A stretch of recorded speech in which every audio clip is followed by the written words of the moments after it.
Hello everyone, today we are going to do experiments on frequency response of the AC circuits, and before doing that I want to give you a small introduction on how to use the function generator. Let's move on to the setup of the function generator first. We are going to use this BNC cable in our function generator, and before doing that, let's turn on the function generator. This is the switch with which you turn on the function generator. Give it some time for initialization.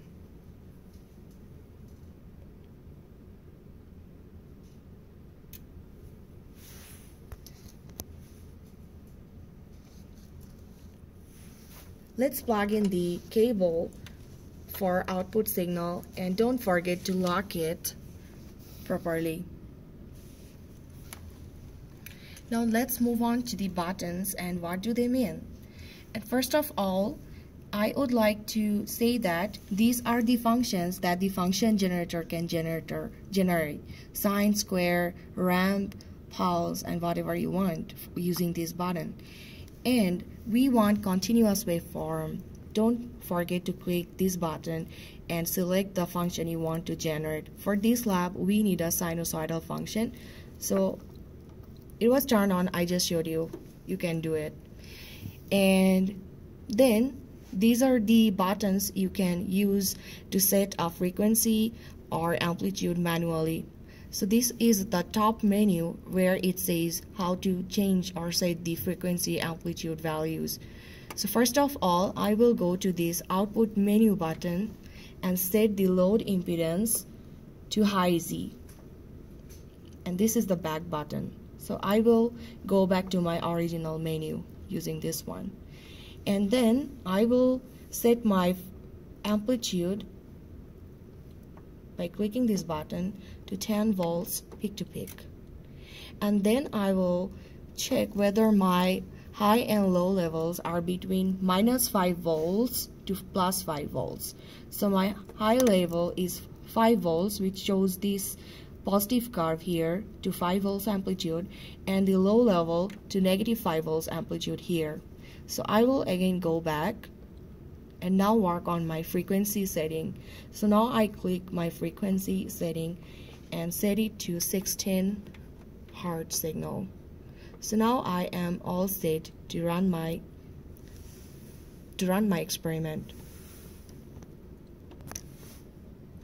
Don't forget to run this signal by clicking this on button. Okay. This is the resistor that we are going to use today. That's a 10K resistor, and the capacitor we will be using today is a 10 nanofarad capacitor. So you can verify the resistance values using the multimeter like the way you did before, and see the resistance of this capacitor using a multimeter as well. So I will show you right now how to use an oscilloscope and see the input signal from this circuit. So this is the probe that I will be using today, and I am going to plug it into the channel 1 of the oscilloscope here. And with these two probes, this is the positive probe and this is the negative one. So I will connect it to the positive terminal of the circuit, and also I will supply some voltage from the function generator to my circuit.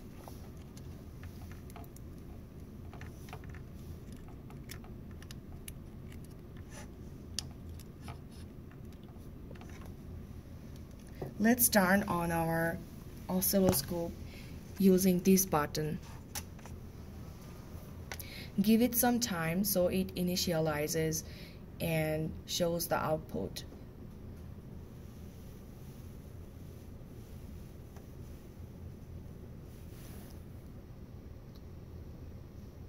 So now we can see that we have a very fluctuating signal here. We want to stabilize it using this trigger menu button. As you see, it is set to source 2. I have to put it to source 1 using this button.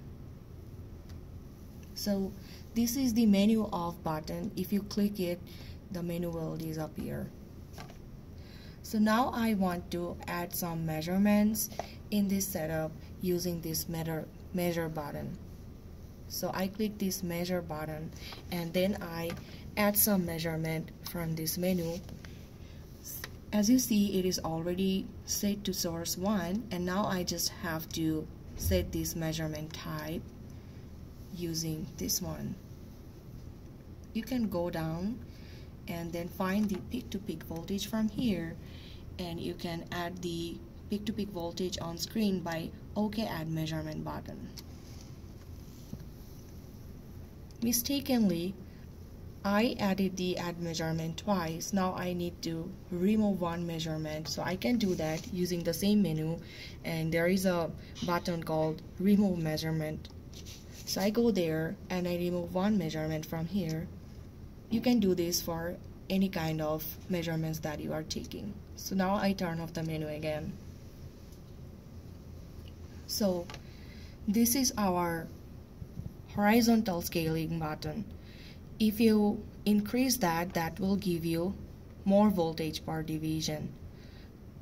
So, I'm sorry, that's the vertical measurement, vertical scaling button. So it will increase or decrease the voltage. And the scale button is your horizontal scaling. It will increase or decrease the time per division, as you see from the screen. So now I have 10 millisecond per division. If I increase it, it will decrease it. It becomes 20 millisecond per division.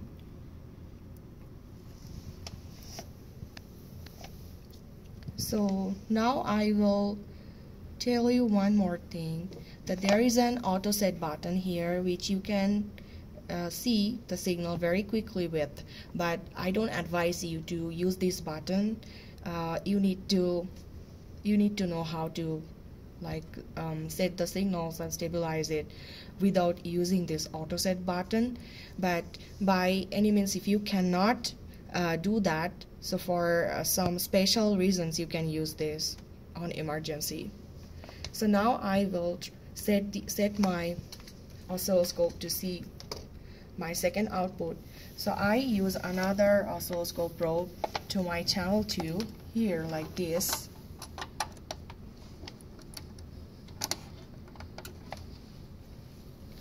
And then I will try to see the output across the resistance.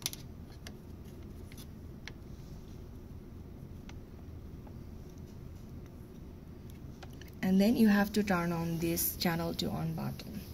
So now I will again add one more measurement for my channel 2 peak-to-peak voltage.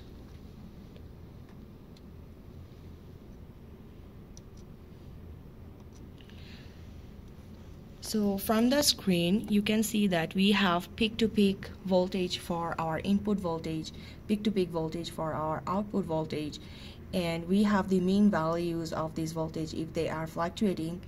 And now I will add one more measurement. Since we are using a capacitor network, the voltage lags the current by 90-degree phase shifting, and you can see from the waveform that they are not in phase. There is a little phase shift between these two waveforms.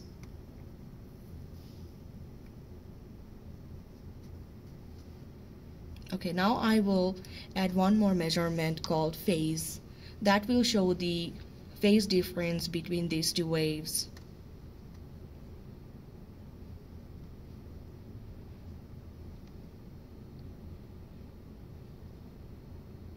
This is the button I will use.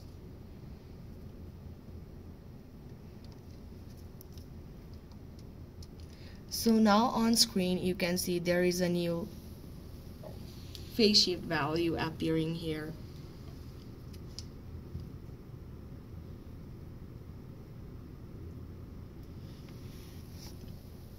So these are the values you need to measure for your first experiment. And now I'm going to turn off the menu so that you can see the waveforms and their phase shift.